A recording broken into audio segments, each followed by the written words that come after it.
ele já te conhecia. Ele, Jeremias, eu te conheço muito antes de uma forma semi-informe no ventre da tua mãe. Eu já te conhecia pelo nome, pelo sobrenome, já sabia quem tu era, o que eu iria fazer com você. Não se assuste, eu estou te chamando para que tu seja profeta das nações. Jeremias vai profetizar durante aproximadamente 40 anos no reino do sul de Judá. Homem valente, um homem que quando tinha uma profecia para entregar, ele entrega, mas ele, dentro dele, ele sente, porque o profeta é assim, antes dele entregar uma profecia, ele sente, ele vive essa profecia, ele chora, por isso ele tem o título de o profeta das lágrimas, porque ele vê o estado que Israel está vivendo economicamente, espiritualmente, moralmente. Ele vive um dilema grande de falar para o seu rei Joaquim, de falar, olha, vai descer, vai ao cativo. O curioso é que Jeremias, às vezes nós pensamos que por ser profeta nós não iremos passar por dificuldades, porque nós somos pastor, porque nós somos presbítero, porque nós somos diáconos, porque nós somos evangelistas, porque nós somos mulheres e homens de oração, porque nós temos uma responsabilidade sobre nós. E aí eu sinto muito de informar que muito se é dado e muito será cobrado. Sinto muito de informar que quanto mais você e eu nos aproximamos de Deus, mais os atentos, mais as provas, mais os funis, eles vão também ser mais decorrentes em nossas vidas. Daniel, como profeta, ele é levado também ao cativeiro. Ezequiel, ele desce também para a Babilônia. A diferença é que Daniel vai para dentro do palácio porque necessitava que um representante, entendo eu, de Deus naquele lugar para mostrar para eles que Deus estava no controle de todas as coisas. Ezequiel fica no meio do povo, sentado à margem do rio Quebar, fazendo tijolos, e Ezequiel fica na sua cidade natal, profetizando, falando, anunciando o arrependimento daquela nação, uma nação agora arruinada. Vai ser esse homem. Deus chama esse homem, e no capítulo 18 nós acabamos de ler, no verso 1, verdade dizendo, no capítulo 1, verso 4, fala e veio, parece que está repetindo novamente o capítulo 1, verso 4, no capítulo 18, verso 1, e veio a palavra do Senhor a Jeremias. Ele está se colocando aqui na posição, ele está falando que veio novamente aquela voz que outra hora me chamou. Há não sei quantos anos atrás eu estou ouvindo novamente. E ele fala, desce, levanta-te e desce. Me encascutou. Eu fiquei pensando e analisando, levanta-te. Jeremias está sentado. Jeremias está numa posição baixa, porque senão Deus não ia falar com ele, levanta-te. Mas o curioso é que Deus fala, levanta-te e desce. Ele não está sentado. Para que levantar para depois descer?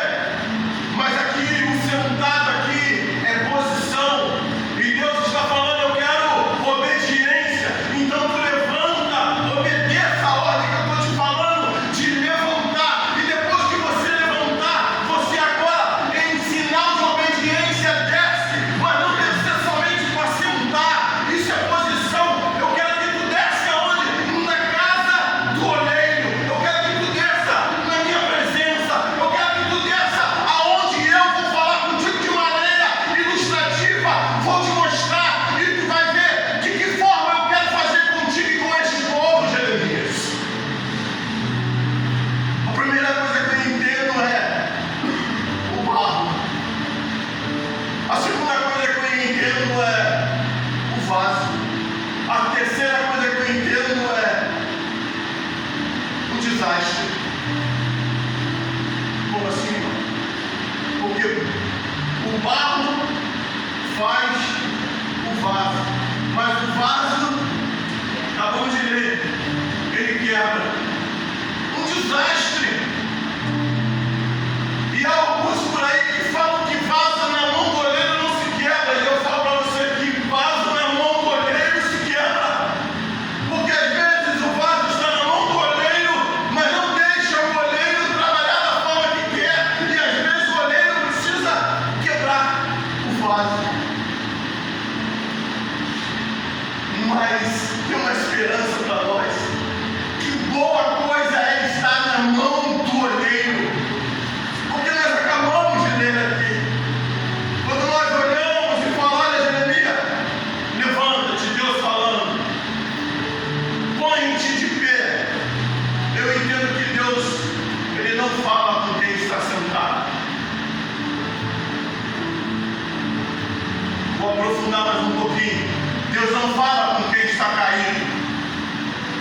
Deus não fala com quem não quer ouvir a sua voz. Deus não fala com quem está ausente. Deus não fala com quem não quer buscar a sua face. Deus não fala com quem não tem compromisso com Ele. Deus não fala com quem não tem intimidade com Ele. Deus não fala com aquele que não quer a sua presença genuinamente. Deus não fala. Deus aparece para Jeremias e fala, olha Jeremias, levanta-te, põe-se na posição agora e desce em sinal de obediência. Às vezes precisamos descer na humildade, descer no quebrantamento, descer na dependência de Deus.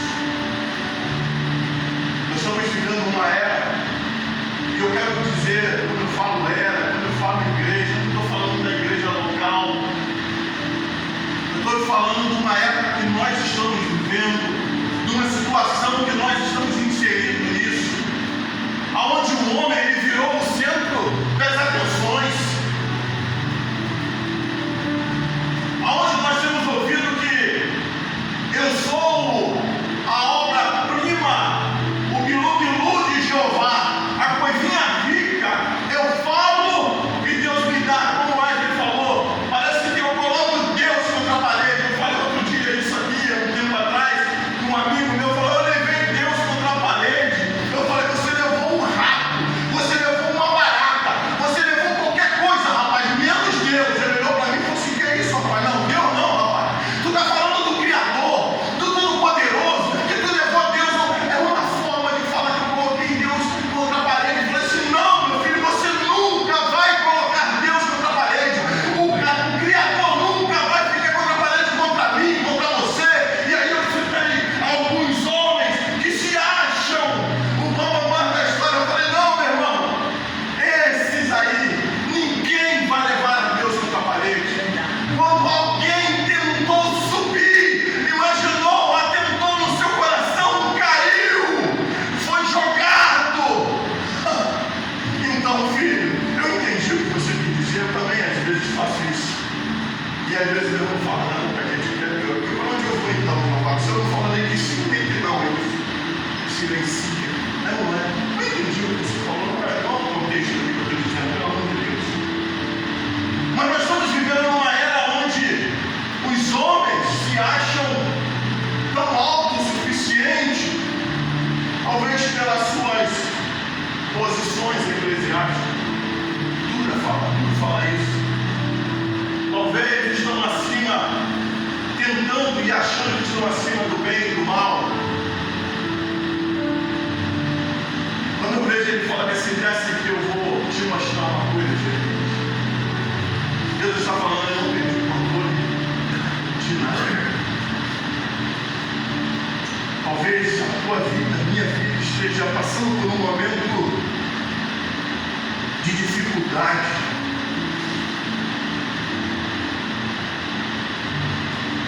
Mas Deus não perdeu o controle de nada. Deus sabe de todas as coisas. Deus detém o controle de todas as coisas na palma das suas mãos. Nada foge do seu controle. Nada foge do controle de Deus. Talvez um momento de alegria, de gozo, de paz, e glória a Deus por isso, mas também não foge um momento de aperto, de angústia, de medo, de dúvida, de questionamento. Nada foge do controle de Deus. Ele tem um controle sobre tudo e sobre todos.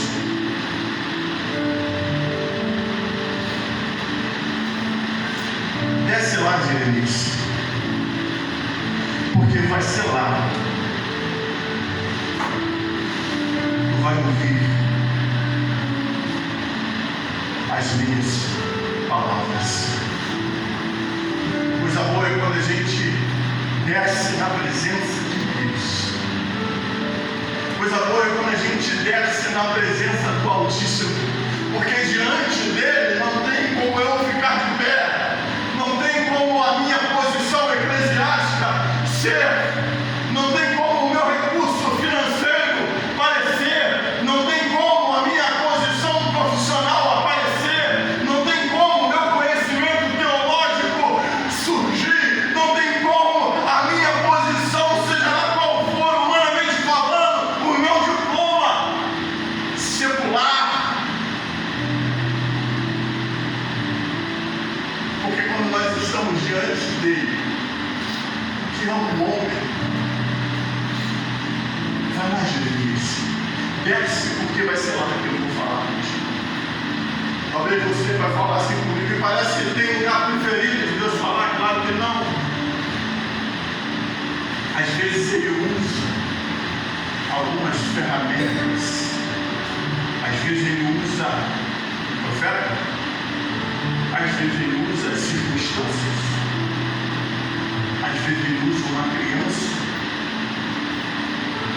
Falei aqui para vocês, às vezes ele usa uma pessoa que você nunca viu na vida, você sentado numa praia, onde passa milhares e milhões de pessoas, e poderia vir uma pessoa normal, com seu intelecto completo, e vem um jovem com síndrome de Down, e olha para você e cita o teu nome e te dá um abraço. Como pode? Deus, ele tem o controle, ele fala, ele usa quem ele quer, na hora que quer, conforme quer, para falar com os seus, para falar com aqueles que necessitam, para falar com aqueles que estão buscando, que querem ouvir a voz do Altíssimo. Tem momentos da nossa vida que Deus vai falar sim. Tem momentos da nossa vida que Deus vai falar não. E tem momentos da nossa vida que Ele vai ficar em silêncio. E não quer dizer que Ele não está trabalhando a nosso respeito. O verso 13 fala assim, olha a obediência, e desci a casa do oleiro. Que coisa linda, isso aqui me chamou a atenção. E ele estava fazendo o quê? Uma grande obra. Quando eu parei